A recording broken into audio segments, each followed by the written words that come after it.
Selamat datang di laporan khusus kami. Hari ini kami akan membahas tentang konflik Kepulauan Spratly di Laut Cina Selatan. Saya Dira, langsung dari studio. Konflik ini melibatkan banyak negara dan telah berlangsung selama beberapa dekade. Mari kita simak lebih dalam tentang peran dan tantangan ASEAN dalam mengatasi masalah ini.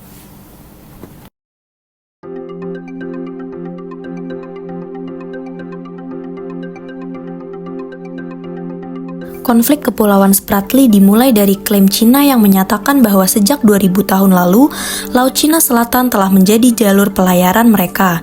Beijing menegaskan bahwa mereka yang pertama menemukan dan menduduki Kepulauan Spratly, didukung oleh bukti arkeologis dari dinasti Han.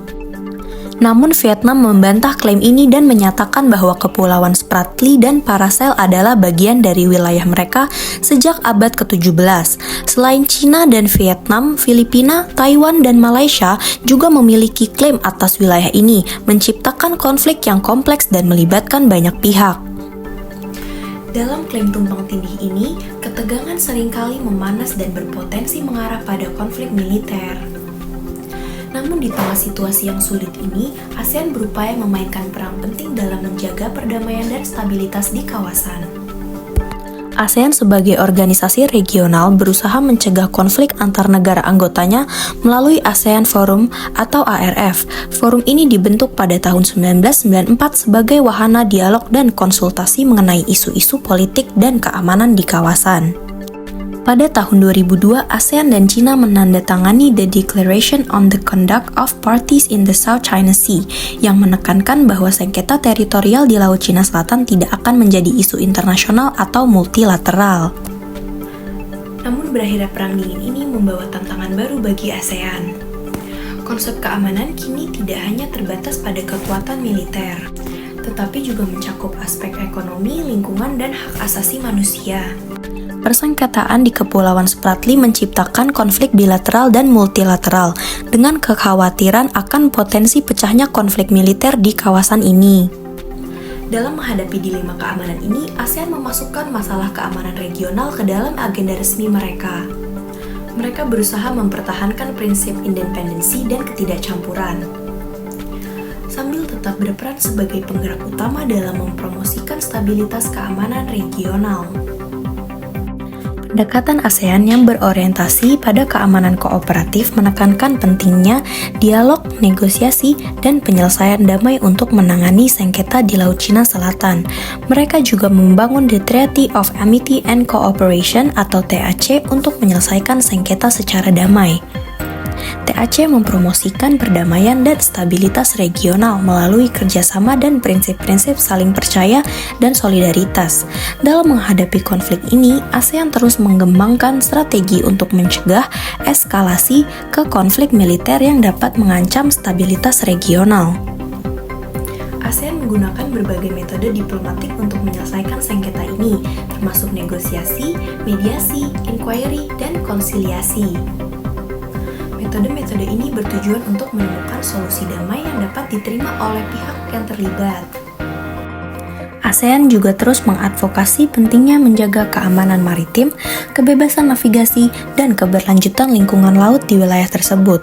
Langkah-langkah ini tidak hanya bertujuan untuk melindungi kepentingan negara-negara anggota ASEAN, tetapi juga untuk memastikan bahwa konflik di Laut Cina Selatan tidak berdampak negatif secara luas terhadap perdamaian dan stabilitas di Asia Tenggara.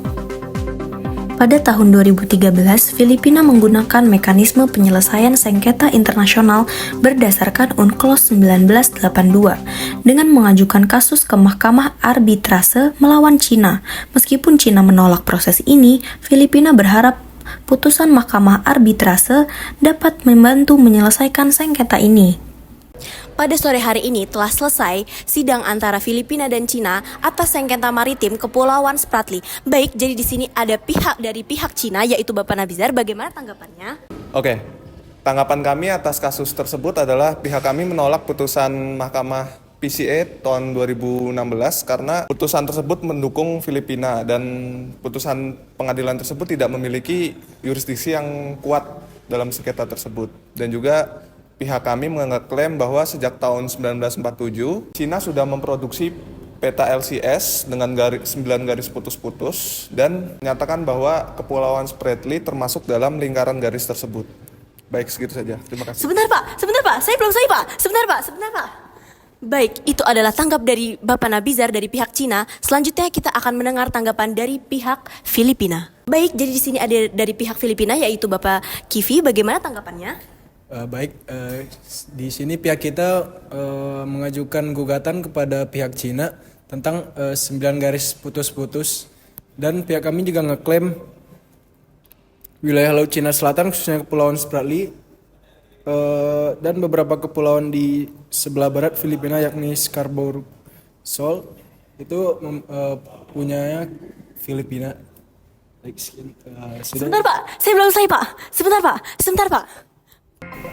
Kasus ini menjadi contoh bagaimana negara-negara ASEAN berupaya mencari jalan keluar melalui mekanisme hukum internasional. Meskipun menghadapi banyak tantangan dan penolakan dari pihak-pihak yang berkepentingan. Peran ASEAN dalam menangani konflik di Kepulauan Spratly sangat penting untuk menjaga stabilitas dan keamanan di kawasan Asia Tenggara. Melalui dialog dan negosiasi, ASEAN berupaya menyelesaikan sengketa ini secara damai demi perdamaian dan kesejahteraan bersama. Sekian untuk berita khusus hari ini, saya Dira pamit undur diri.